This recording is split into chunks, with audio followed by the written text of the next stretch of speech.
కృష్ణులు లాంటి వాళ్ళు ఏకంగా కౌన్సిల్లో అధికార పక్ష నేతగా ఉన్నారు. కాబట్టి అక్కడ రఘువీరారెడ్డి గారు కూడా పీసీ ప్రెసిడెంట్గా పనిచేశారు.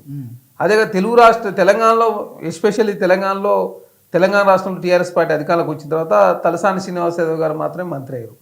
తర్వాత ఎమ్మెల్యేలు 5 మంది గెలిచినప్పుడు కూడా పెద్ద ఎత్తున ఎందుకో ఆ సామాజిక వర్గం నుంచి ఎమ్మెల్యేలను పెద్ద ఎత్తున డెవలప్మెంట్ చేయలేకపోయారు. ఎంపీ టికెట్ ఒకటి ఇస్తే ఓడిపోయిన సందర్భం. కాబట్టి ఇక్కడ అన్ని రకాల చైతన్యం ఉన్నప్పటికీ, ఎందుకంటే తెలంగాణ అంటేనే ఉద్యమాల కిల్ల, ఉద్యమాలు తెలంగాణ రాష్ట్రంలో ఎప్పటి జరుగుతూ ఉంటాయి. కానీ ఆ స్థాయిలో యాదవులంతా ఆ స్థాయిలో రాజకీయాన్ని అందుకోలేకపోతా ఉన్నారు. కాబట్టి భవిష్యత్తులో తెలంగాణ రాష్ట్రంలో అంటే తెలంగాణ రాష్ట్రం యూనిటీ కొరవడింది. ఎందుకంటే ఒక ప్లాట్ఫామ్ లేకపోవడం, అదే కాకుండా మిగతా సామాజిక వర్గాలు ఉన్నట్టు యాదవులలో అంత పూర్తి స్థాయిలో ఇంకా చైతన్యం రాకపోవడం మూలంగా, ఎందుకంటే యాదవులో భూములు ఉన్నాయి, ఆశ ఉన్నాయి, కానీ రాజకీయంగా ఎందుకో ముందుకు రావడం లేదు.